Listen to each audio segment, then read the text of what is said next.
particulièrement, on veut s'encourager évidemment dans la prière. Amen. C'est un sujet totalement inépuisable. Alléluia. Pourquoi? Parce que ça parle de notre relation avec le Seigneur. Ça parle évidemment de cette communication que nous avons avec notre Dieu. Alléluia. Gloire au Seigneur. Si vous voulez bien, on va continuer le message qu'on avait vu mercredi, alléluia, durant cette semaine de jeûne et prière. Et nous désirons particulièrement continuer donc aujourd'hui. Et nous parlons particulièrement de tremblement de prière. Amen. À Jérusalem. Et on va relire le passage dans Acte 4, particulièrement au verset 23. Alléluia. Gloire au Seigneur. Acte 4, verset 23. On parle ici donc de la persécution qui a eu lieu à Jérusalem, et il y a eu une guérison d'un boiteux de naissance, et là donc la gente religieuse évidemment ont été aux abois, et là donc ont persécuté les premiers apôtres. Finalement ils ont relâché, et au verset 23, après avoir été relâchés, ils allèrent vers les leurs. J'aime ça. Amen. Vers les leurs. Amen. Les nôtres, c'est vous, c'est moi. Amen. On est ensemble. Ils allèrent vers les leurs. Gloire au Seigneur. Évidemment, donc, ils étaient joyeux d'aller vers leur famille spirituelle, et ils racontèrent tout ce que les principaux sacrificateurs et les anciens leur avaient dit.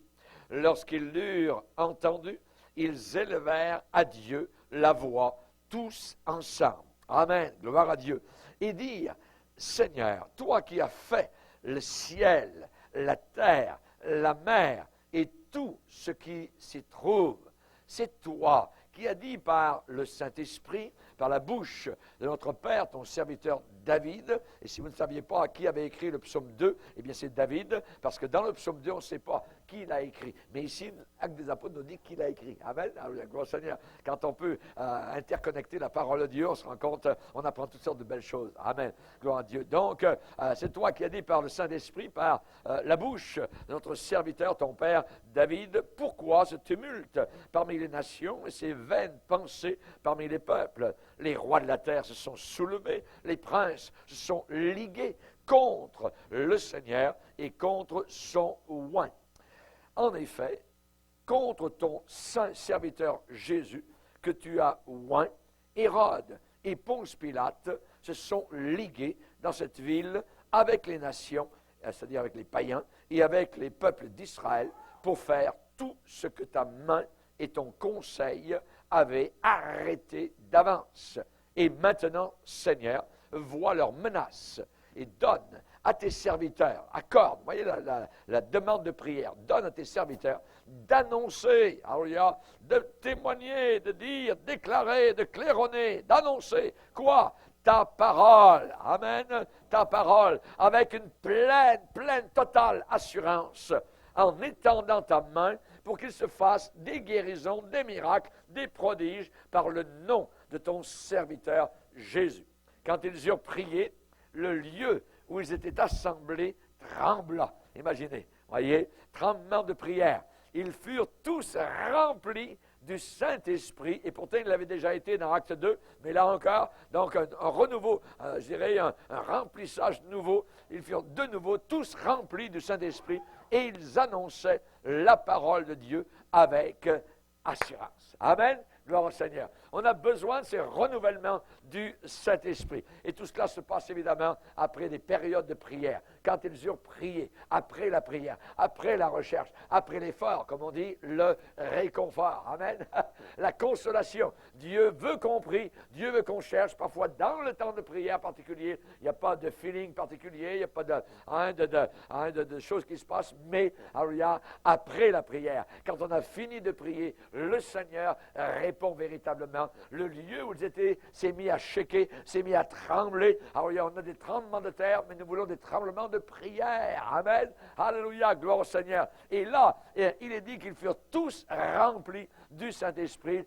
Quand on est rempli de l'Esprit, on annonce, on parle, on dit. Nous ne pouvons pas ne pas dire ce que nous avons vu et entendu. C'est impossible. Hein? Autant essayer d'arrêter un feu de forêt, autant essayer d'arrêter un feu de prairie sous un vent de 100 km à l'heure. C'est impossible, voyez. Autant essayer d'arrêter les premiers chrétiens qui témoignaient de la résurrection véritable de leur Seigneur et de leur Sauveur. Nous avons vu que la prière, premièrement, fait trembler les forces d'opposition. fait trembler Satan, fait trembler l'enfer. Amen, on le chante. Quand tu pries, tu fais trembler l'enfer. Je n'ai pas les paroles exactes, mais c'est ça que ça dit. Et nous allons voir ce soir ce que fait la prière. La prière est capable aussi de faire écrouler des problèmes insolubles.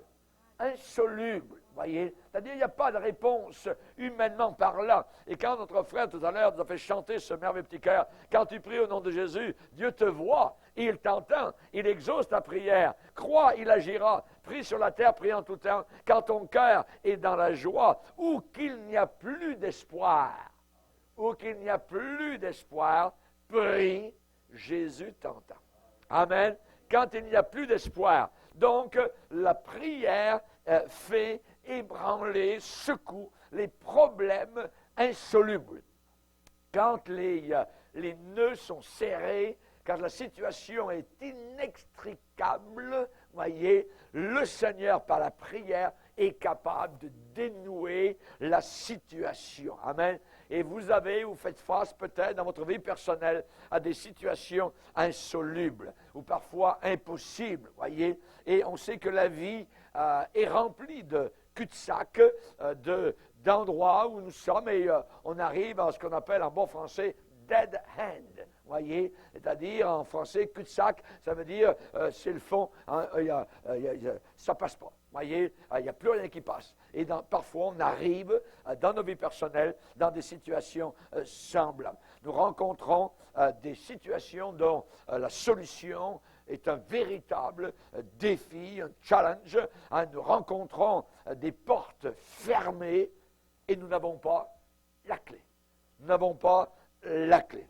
Et avant d'utiliser le mot impossible, prions. On a dit qu'en France, les Français le disent, le mot impossible n'est pas français. Vous voyez, parce qu'ils arrivent toujours à se débrouiller d'une manière ou d'une autre. Mais nous, dans la vie chrétienne, le mot impossible n'est pas chrétien. Amen. Pourquoi? Parce que la Bible dit tout est possible avec Dieu. Cela est impossible aux hommes, mais cela est possible avec le Seigneur. Un cas particulier qui est dans la parole de Dieu, dans Actes des Apôtres, au chapitre 12, c'est le pasteur de l'Assemblée de Jérusalem qui est en prison. Ils sont venus, la police secrète est arrivée, voyez, Hérode a fait mettre le pasteur en prison. Alors, évidemment, donc, ils pensent anéantir l'œuvre de Dieu de cette façon. Mais les chrétiens ne se laissent pas, je dirais, facilement abattre. Voilà qu'ils se mettent en prière. Voyez, hein, il est dit au verset 4, après l'avoir saisi et jeté en prison, hein, il le mit sous la garde de 4 escouades, de 4 soldats chacune, avec l'intention de le faire comparaître devant le peuple après la Pâque.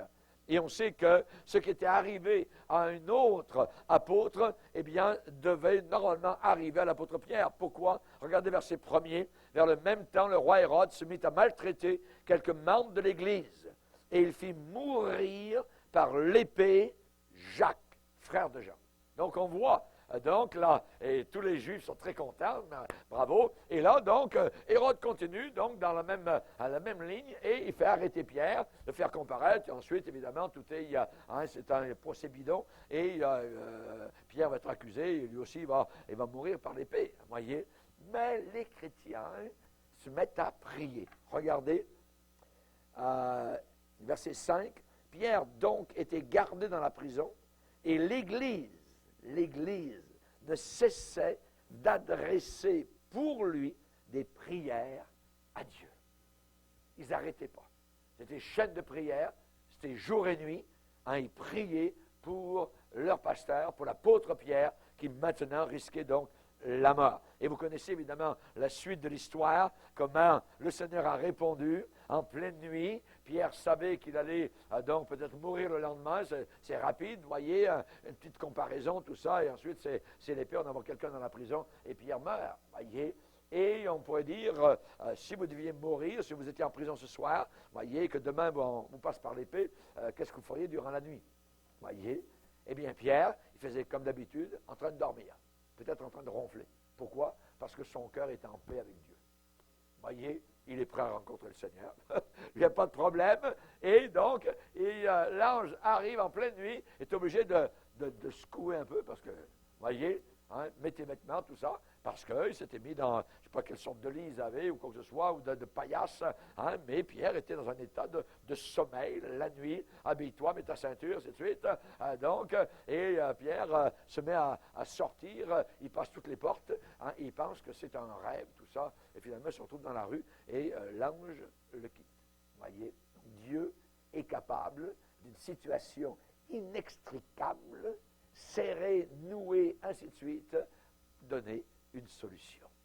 Les prières des enfants de Dieu. Ce que nous faisons durant cette semaine de jeûne et prière n'est pas banal. Ce n'est pas quelque chose, je dirais, qui, on prie, on jeûne. Non, non. Notre voix est entendue là-haut dans la gloire de Dieu. Nous humilions notre corps. Nous disons au Seigneur, je préfère ta présence, la prière, à ma nourriture journalière. Voyez? Et cela, évidemment, est connu du Seigneur. Cela est vu du Seigneur. Et Dieu, ton Père, qui voit dans le lieu secret, te le rendra ouvertement. Ça veut dire qu'il y a un retour d'ascenseur. Amen.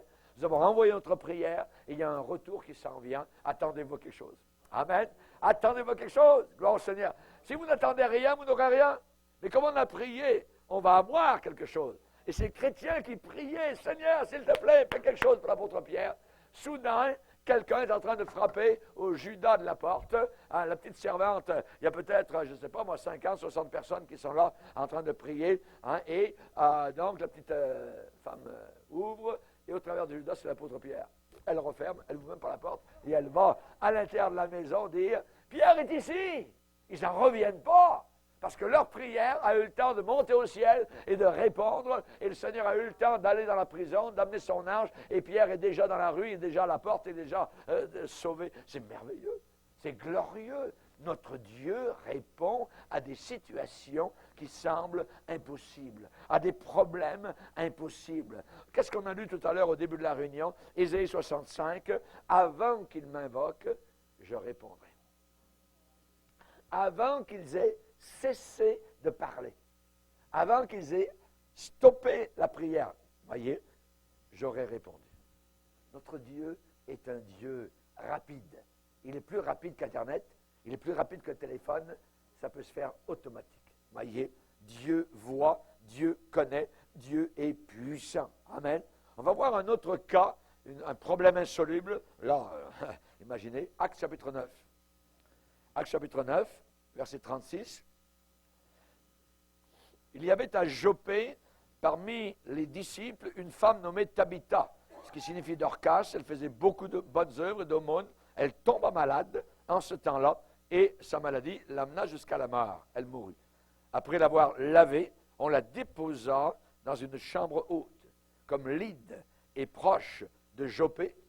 Les disciples, ayant appris que Pierre s'y trouvait, envoyèrent 2 hommes vers lui pour le prier de venir chez eux, sans tarder, tout de suite. Pierre se leva et partit avec ses hommes. Lorsqu'il fut arrivé, on le conduisit dans la chambre haute. Toutes les veuves l'entourèrent en pleurant et lui montrèrent les tuniques et les vêtements que faisait Dorcas pendant qu'elle était avec elle. Pierre fit sortir tout le monde, se mit à genoux et pria. Puis, se tournant vers le corps, il dit, Tabitha, lève-toi. Elle ouvrit les yeux, imaginez. Ayant vu Pierre, elle s'assit, il lui donna la main à la fille levée, il appela ensuite les saints et les veuves et la leur présenta vivante. Cela fut connu de tout Joppé, imaginez certains, et beaucoup crurent au Seigneur. Pierre demeura quelque temps à Joppé, j'imagine, il a dû prêcher l'Évangile, voyez, chez un corroyeur, un travail du cuir, nommé Simon. La prière ébranle des problèmes insolubles. Y a-t-il un problème plus insoluble que la mort? Elle est morte. Cette chère sœur qui faisait beaucoup de bonnes œuvres, qui cousait, voyez, qui aidait, évidemment, donc, les gens autour d'elle, voilà qu'elle est morte. Voyez, elle est déposée dans la chambre haute, en haut, son corps est froid. On amène l'apôtre Pierre, et Pierre prie, voyez, et voilà qu'elle redescend avec elle. Quelle sorte d'évangile avons-nous? Est-ce qu'on a un évangile de miracle? Est-ce qu'on a un évangile de puissance? Est-ce qu'on a quelque chose de merveilleux dans notre cœur? Certainement. Certainement. Notre Dieu, par la prière, est capable donc de solutionner des problèmes insolubles. Voyez? Insolubles. Et là, nous le voyons. Pierre a fait sortir tout le monde. L'air était lourd de grief. L'air était lourd de gémissements, de plaintes. Et on se rappelle qu'au Moyen-Orient, quand il y a un mort, ça crie. Ce n'est pas comme nous où on pleure en silence parfois. Mais là-bas, au Moyen-Orient, quand il y a un mort, c'est... vous voyez, parfois même on paye des pleureuses qui sont habituées à pleurer parce qu'il faut qu'il y ait des cris, il faut que ça pleure, il faut que ça... et là, j'imagine que, comme ils étaient du Moyen-Orient, ils faisaient comme leur coutume. Donc, il y avait beaucoup de bruit. Et l'apôtre Pierre, en arrivant, il fait sortir tout le monde. Vous voyez, comme Jésus le faisait. On se rappelle qu'à une autre occasion où Jésus a relevé donc une jeune fille de la mort, eh bien, là aussi, il a fait sortir donc tout le monde. Pierre fait sortir tout le monde et il se met à genoux et il prie. Vous voyez la position à genoux. Il se met à genoux et il se met à prier. Il prie le Seigneur devant un monarque, devant un roi. Voyez, on plie les genoux. Et surtout celui qui nous a créés, celui qui nous a fait, celui qui a bâti notre corps, celui qui a bâti l'habitat dans lequel nous sommes, la planète Terre, voyez, celui qui a créé ces mondes, ces univers, voyez, nous sommes un grain de sable dans tout l'univers créé par ce Dieu merveilleux. Ne mérite-t-il pas que nous mettions à genoux devant lui? À genoux. Psaume 95, prosternons-nous devant l'Éternel. Amen. Que Dieu soit béni. Pierre fait cela, il prie, puis se tournant ensuite vers le cœur. Tabitha, lève-toi. Elle ouvre les yeux. Imaginez. Imaginez ce qui s'est passé. Voyez, donc, ayant vu Pierre, Pierre est là, voyez, elle s'assit, ça veut dire qu'elle a été allongée, donc elle s'assit. Pierre lui donne la main et la fait lever. Il a fait descendre, donc, de ce lit de mort. Gloire au Seigneur. Évidemment, Pierre s'est concentré sur sa demande. Voyez, il n'est pas venu pour prier pour le monde entier. Voyez, il est venu pour prier pour une personne appelée Tabitha. Voyez, il a cru cela. Il a eu donc cette foi dans le Seigneur, que le Seigneur allait la relever. Il s'est concentré sur sa demande. Il a fait sortir donc les autres. On se rappelle un autre cas. On va le lire maintenant dans 1 Roi chapitre 18. 1 Roi chapitre 18. 1 Roi 18, c'est le cas d'Élie, un homme de prière lui aussi. Et là donc, au verset 41, Élie dit à Akab, monte, mange et bois. Vas-y, c'est le temps de manger. Mais lui, il ne va pas manger. Car il dit à Akab, il se fait un bruit qui annonce la pluie. Ça veut dire que cet homme est capable d'entendre l'au-delà. Il n'y a pas de pluie depuis 3 ans et 6 mois sur le pays. Mais tout d'un coup, Élie dit à Akab, j'entends un bruit. Voyez? Et ce n'est pas le bruit de la trombone, ce n'est pas le bruit des mixeurs, ou ce n'est pas le bruit des chanifis dans l'église. Parfois, on ne s'entend même pas parler à cause des décibels, voyez. Mais Élie entend un bruit. À la Pentecôte, il y a eu un bruit venant du ciel. L'origine, le ciel. Et lui, Élie dit, j'entends un bruit. Il se fait un bruit. Ah oui, Akab dit, quel bruit? Un bruit de pluie. Ça vient la pluie. Pourquoi aujourd'hui? Ça fait 3 ans et 6 mois. Pourquoi aujourd'hui il y aurait de la pluie? Le ciel est bleu, d'un beau bleu, je dirais, depuis des années. Tout est noir. Il n'y a même plus d'herbe.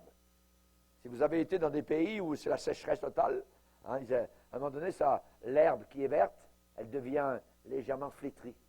Ensuite, elle devient jaune. Ensuite, elle devient noire. Ensuite, il n'y a plus d'herbe. Ensuite, c'est le sol, c'est la terre noire qui est visible et c'est tout. Il n'y a rien qui pousse, tout est en train de sécher, c'est la famine, les troupeaux meurent, ainsi de suite. Vous voyez, ça arrive depuis 3 ans et 6 mois. Pas de pluie. Oui, pas de pluie. Et tout d'un coup, Élie se fait un bruit qui annonce la pluie. Akab monta pour manger et boire. Voilà le charnel. Vous voyez, lui, il va manger et boire. Parce qu'évidemment, lui, c'est un véritable païen. Voyez, hein, rappelons-nous que c'est le mari de Jézabel, cette fille de Satan, qui adorait ses idoles. Et Élie, lui, monte au sommet du Carmel. Il monte au sommet du Carmel. L'homme spirituel s'en va sur la montagne. L'homme spirituel va chercher Dieu. Pendant que les autres mangent et boivent, mangeons et buvons, demain nous mourrons. Lui, l'homme spirituel, cherche la face de Dieu. Dieu vient de lui faire entendre un bruit. Mais ce bruit n'est pas encore la réalité de la chose. Pour avoir la réalité de la chose promise, il faut prier. Il faut demander au Seigneur. Dieu ne répond qu'à des demandes persévérantes de la part de ses enfants. Mais Élie monta au sommet du Carmel et se penchant contre terre, là encore, on le voit à genoux, voyez, se penchant contre terre, il mit son visage entre ses genoux et dit à son serviteur, monte, regarde du côté de la mer.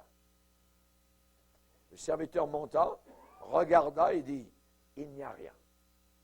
Il n'y a rien. Voyez, quand vous priez et que vous envoyez votre serviteur pour aller voir les résultats et que les résultats reviennent, et ça me dit, il n'y a pas de réponse. Il n'y a rien qu'à bouger. Le diagnostic est encore le même. Voyez, il n'y a rien. Qu'est-ce qu'on fait? Est-ce qu'on arrête? On dit, c'est terminé. Dieu n'a pas répondu. Élie dit 7 fois, retourne. Il dit à son serviteur, retourne, va voir. Go back again. Go back again. Retourne, va voir. Et pendant ce temps-là, pendant que l'autre monte un peu plus haut sur la montagne, et du haut de la montagne du Carmel, on voit très bien, évidemment, la Méditerranée. Pourquoi? Parce qu'on cherche la pluie. Et la pluie, d'où vient-elle? Du ciel. Donc, le serviteur cherche. Il cherche. Ce n'est pas lui qui prie. Lui, c'est juste l'homme qui regarde les résultats. Il y a des gens, parfois, qui veulent juste des résultats, que les autres prient. Nous, on va regarder, on va attendre. Voyez? Et cet homme regarde et redescend là-bas, un peu plus bas, où Élie est la tête dans les genoux, en train de prier, en train de chercher la face de Dieu. Seigneur, s'il te plaît, envoie la pluie. Tu m'as montré, tu m'as fait entendre un bruit de pluie. Hein, et je veux voir cette pluie tomber sur le pays entier. Voyez? Et là, Élie se lève un peu, il dit au serviteur, bon, tu es allé voir là-bas, est-ce que tu as vu quelque chose, un nuage, une nuée? Il n'y a rien. Il n'y a rien. Élie ne se laisse pas abattre par ça. Imaginez, l'aller-retour, 7 fois. Le chiffre 7, bibliquement, c'est le chiffre de la perfection. Vous voyez, c'est le chiffre de Dieu. 7 fois. 7 fois. Quand vous priez, et que 7 fois le rapport, c'est il n'y a rien, il n'y a pas de réponse, voyez. Mais vous continuez à prier, vous ne lâchez pas. C'est là que vous aurez la réponse. Pas si vous regardez simplement le diagnostic, la chose, ah, j'ai prié, puis qu'est-ce qui se passe? Bon, ben, on priera pour autre chose. Voyez? Non. Se concentrer sur la prière. Il a prié pour la pluie et il n'a pas prié pour autre chose. 7 fois. Et j'imagine le serviteur, à chaque fois, il connaît la réponse. Retourne. Retourne, retourne, retourne. Voyez, ça devient un peu monotone quand vous avez toujours la même réponse. Voyez, retourne à la prière.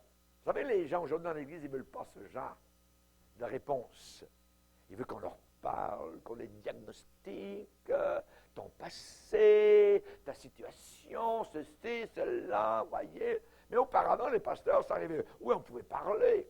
Vous pouvez conseiller, mais on arrivait toujours à retourne. Retourne à la prière. Retourne dans ton Dieu. Retourne à chercher la face de ton Dieu. Tu auras la réponse.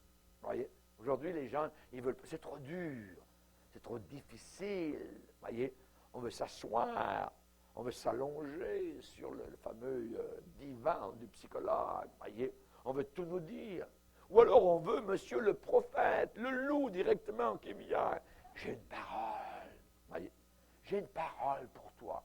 Vous savez, quelqu'un qui vous donne des paroles, c'est un loup. C'est un loup. Ou c'est une louve.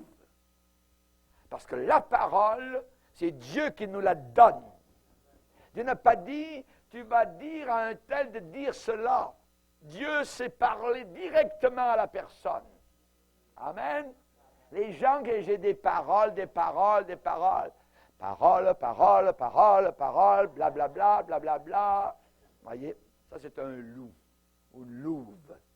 Voyez, pour avoir autorité sur vous. Une autorité sur vous. Hey, moi je suis spirituel, Dieu me parle, m'a parlé sur toi. Ah ouais? Ah, oui. Tu sais, le frère un tel. Ah ouais? Hein? Je suis soucieux pour lui, tout ça. Ah ouais? Mais tu sais pas.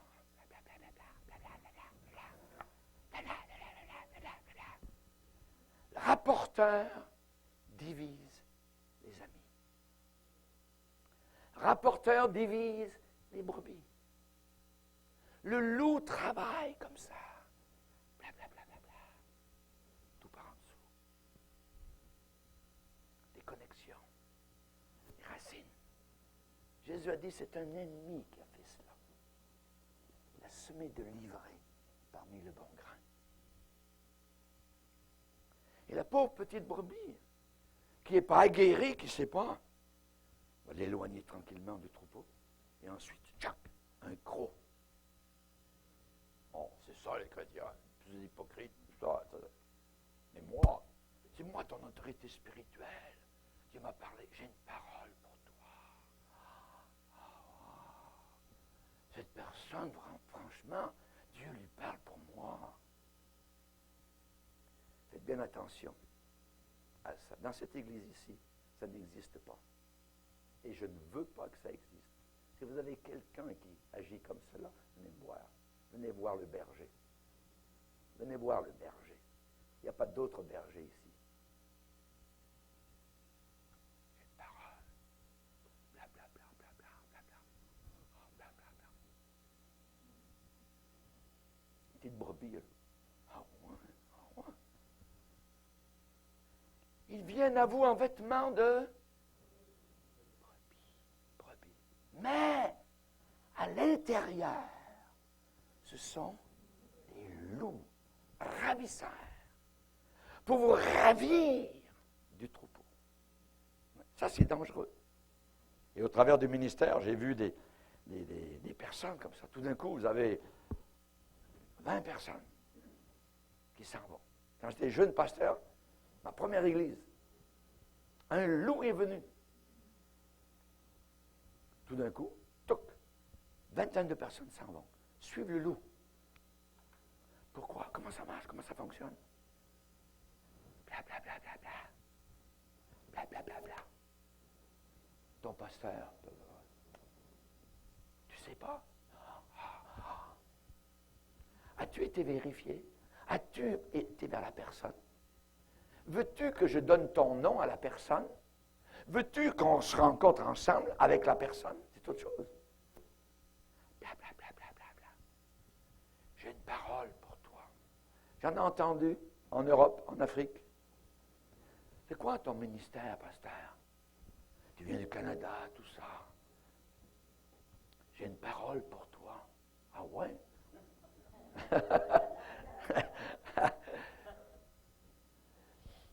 Pasteur, c'est quoi votre spécialité? Moi, ma spécialité, c'est débusquer les loups.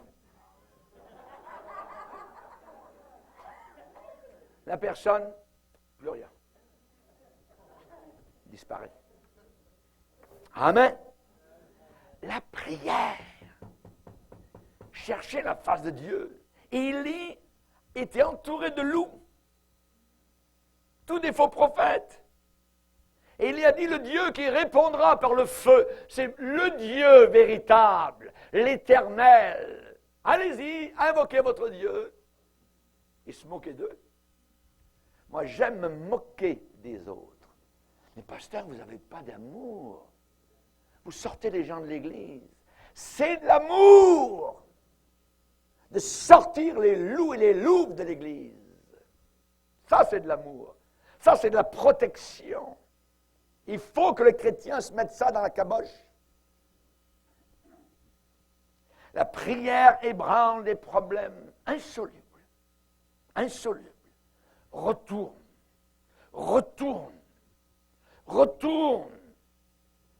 Il persévérait dans deux choses, l'Église primitive. Il n'y avait pas des programmes de site. Persévérer dans la parole et dans la prière. Ça suffit. C'est simple. Persévérer dans la parole et dans la prière. Alléluia.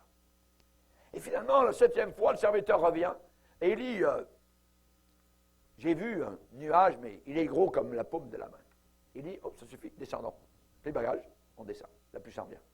Il était certain que la pluie s'en venait. Amen. Et pourtant, il y avait juste le petit indice. Mais il avait prié, prié, prié. Ce qu'on appelle prier jusqu'au bout, prier jusqu'à la fin, prier jusqu'à avoir la réponse, jusqu'à entendre. Le Seigneur dit, j'ai répondu à ta prière. Alléluia. Concentration sur la demande. Quand un mendiant demande tout, il n'a rien. Quand un mendiant demande tout, il n'obtient rien du tout. Ne soyons pas vagues et générales. Dans nos vies de prière, concentrons-nous sur certains sujets précis. Précis. Ainsi, vous verrez la réponse. Sinon, vous ne verrez pas la réponse. Soyons précis. Dirigeons nos missiles de la foi dans une seule direction et n'arrêtons pas jusqu'à ce qu'ils arrivent au but. Alléluia. Amen. Prenez avec moi dans Matthieu 9.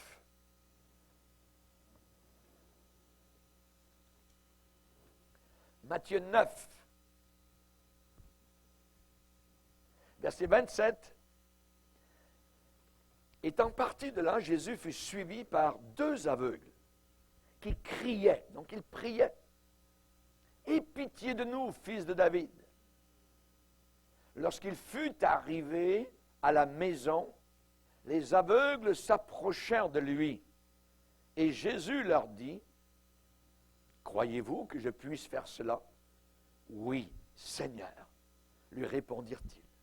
Alors il leur toucha les yeux en disant, qu'il vous soit fait selon votre foi. Et leurs yeux s'ouvrirent. Ces deux aveugles sont intéressants. Ils suivent Jésus en criant. Jésus est devant, Jésus marche, Jésus va plus loin. Ils le suivent. Et ils crient derrière lui. Aie pitié de nous, fils de David. Ils l'ont suivi jusqu'à la maison. Jésus va leur dire qu'il soit fait, qu'il vous soit fait, selon votre foi. Jésus ne les a pas guéris dans le chemin.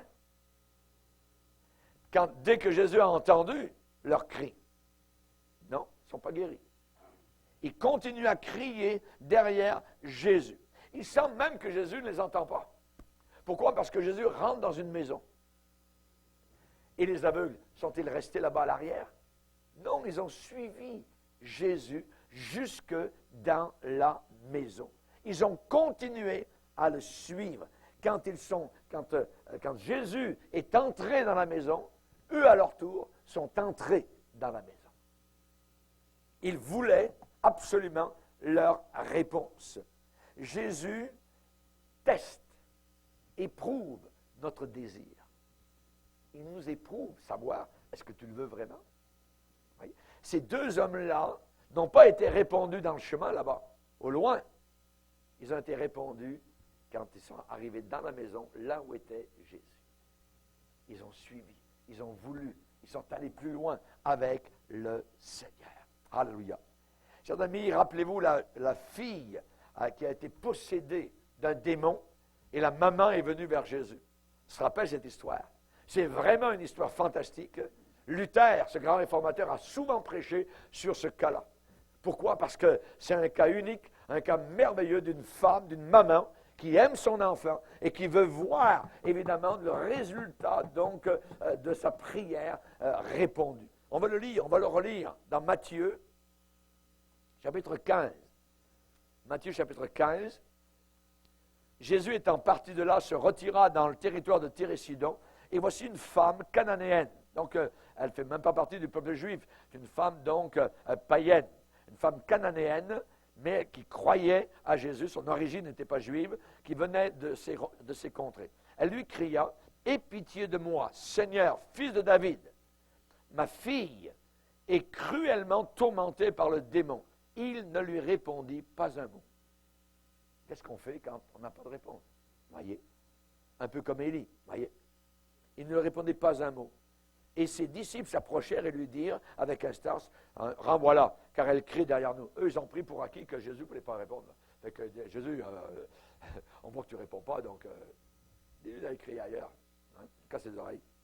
« Renvoie-la, car elle crie derrière nous. » Il répondit, « Je n'ai été envoyé qu'aux brebis perdues de la maison d'Israël. » Bravo, Jésus, tu as bien répondu. Les disciples sont confortés dans leur... Hein, tu as raison, Jésus. D'abord, ce n'est même pas une juive, c'est une cananéenne, tout ça. Donc, tu es venu juste pour les Juifs, ça, hein, juste pour nous. Ils sont contents, ils pensent que Jésus va aborde dans leur sens, vous voyez. Mais elle va se prosterner devant lui, disant, « Seigneur, secours-moi. » Elle ne lâche pas, imaginez. Elle ne lâche pas. 2 refus. Premier refus, Jésus ne répond rien, pas de réponse. Deuxième chose, Jésus dit, je n'ai pas été envoyé pour toi. Toi, tu es une cananéenne, donc tu ne fais pas partie de la gang. Donc, tout ça. Elle aurait pu s'en aller. Bon, ouais, OK, bye-bye, m'en vais, je retourne. Ma fille va être encore dans le problème. Vous voyez? Non. Elle vient se mettre à genoux devant le Seigneur. Secours-moi. Secours-moi, s'il te plaît. Il répondit, hey, si elle est testée, c'est pas bien de prendre le pain des enfants et de le jeter aux petits chiens. Toi, tu es un petit chien. Toi, les enfants, c'est le peuple d'Israël. Vous voyez? C'est pas bien de prendre la guérison puis de la donner à des gens qui ne savent pas quoi en faire. Jésus semble, voyez, la rebuter, la teste. Et nous sommes testés parfois par toutes sortes d'épreuves. Mais rappelez-vous, les épreuves que vous avez eues dans le passé depuis votre vie chrétienne, vous êtes passé au travers. Vous êtes passé au travers de toutes.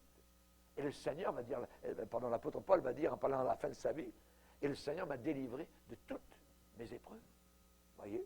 Donc, l'épreuve dans laquelle nous sommes actuellement, eh bien, le Seigneur va répondre. Il va répondre aussi. Il ne vous abandonnera pas. Il a promis d'abandonner aucune de ses brebis, aucun de ses enfants. Il est celui qui prend soin. Il entend le cri, il entend les pleurs, il entend tout et il connaît toutes choses. Amen. Même si le Seigneur ne nous répond pas un mot, ça ne veut rien dire. Ça ne veut rien dire, surtout dans la semaine de jeûne et prière. Parfois, on dit, on prie au travers d'un beau ciel bleu. Il n'y a pas de pluie, il n'y a pas de nuages, il n'y a pas de rosée. Ça semble aride, mais le Seigneur nous éprouve. Le Seigneur nous éprouve. Voyez, ça ne veut pas dire qu'il n'a pas entendu. Le Seigneur ne lui répondit pas un mot. Que faisons-nous, voyez, quand le Seigneur ne répond pas un mot? Pas de signe de vie de la part là-haut. Qu'est-ce que nous faisons? Ah, mais Seigneur, ça ne doit pas être ta volonté. Voyez, pourtant nous savons très bien que c'est la volonté de Dieu. Vous attendez de prier, vous êtes des personnes intelligentes, vous ne priez pas pour des folies. Voyez, donc c'est quelque chose de bien, quelque chose que Dieu désire, c'est dans sa volonté. Continuez à prier. Ne lâchez pas, ne lâchez pas. Votre foi est en train d'être testée, voyez, et l'élastique ne cassera pas. Amen. Pourquoi? Parce que le Seigneur a promis dans 1 Corinthiens 10:13, Dieu est juste et il ne permettra pas que vous soyez éprouvés, testés au-delà de vos capacités, au-delà de votre force. Amen. Merci Seigneur. Donc, on voit que cette femme, elle vient encore vers Jésus, elle ne lâche pas. Hein. Jésus lui dit, je ne suis pas venu pour toi. Hein. Tu ne fais pas partie de la nation d'Israël. Hein. Toi, tu fais partie des petits chiens, tout ça. Mais regardez la réponse, verset 27. Oui, Seigneur, dit-elle, mais les petits chiens mangent les miettes. Les miettes qui tombent de la table de leur maître. Vous voyez un petit peu cette femme? C'est merveilleux. Elle dit une miette. Je ne mangerai pas tout le pain, vous voyez, toute la baguette, je ne mangerai pas. Non. Mais s'il te plaît, Seigneur, une miette, ça va suffire pour ma fille là-bas. Oh là là, quelle foi! Quelle foi! Amen! Alléluia! Gloire à Dieu! Et alors, que j'aime ce mot, alors, exactement comme le serviteur qui redescend avec le petit nuage, gros comme la paume de la main.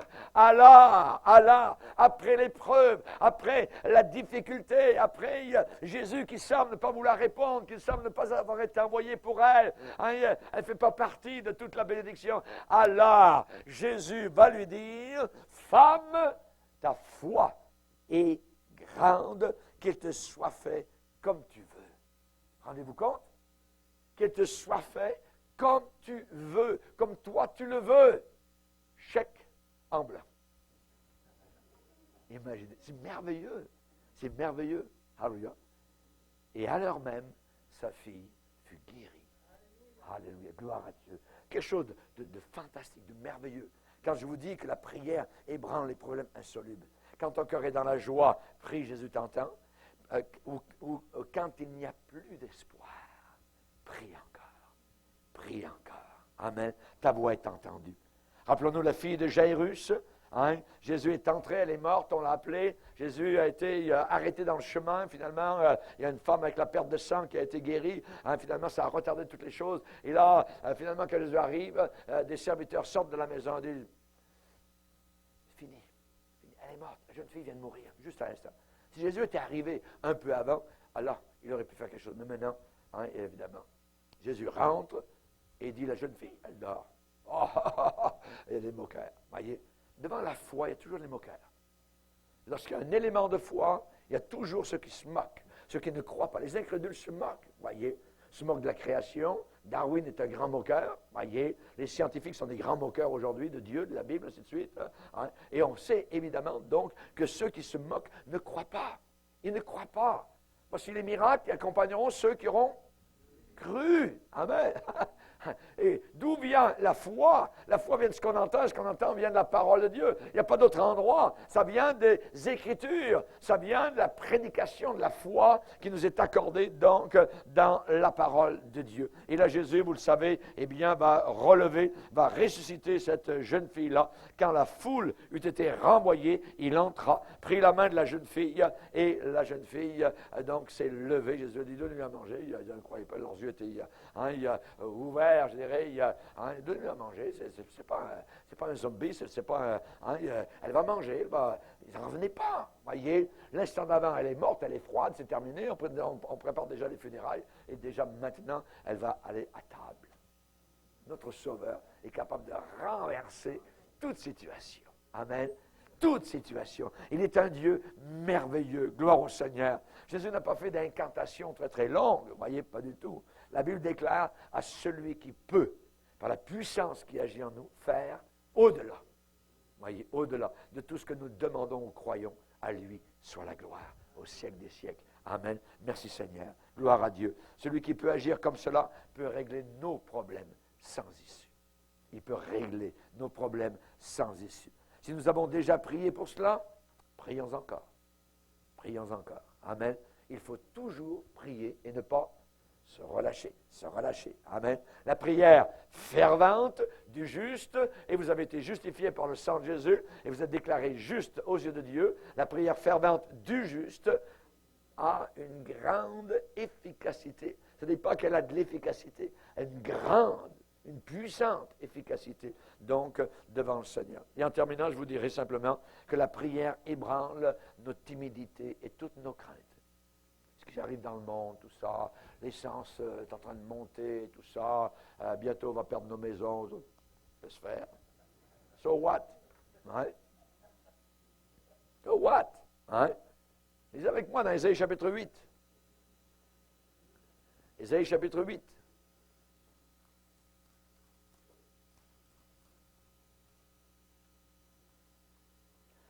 Ainsi m'a parlé l'Éternel, verset 11. Ainsi m'a parlé l'Éternel quand sa main m'a saisi et qu'il m'a averti de ne pas marcher dans la voie de ce peuple. N'appelez pas conjuration tout ce que ce peuple appelle conjuration.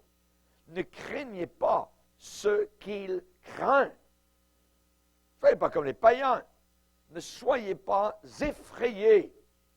C'est l'Éternel des armées que vous devez sanctifier. C'est un devoir que ton nom soit sanctifier. C'est l'Éternel des armées que vous devez sanctifier. C'est lui que vous devez craindre et redouter. Amen.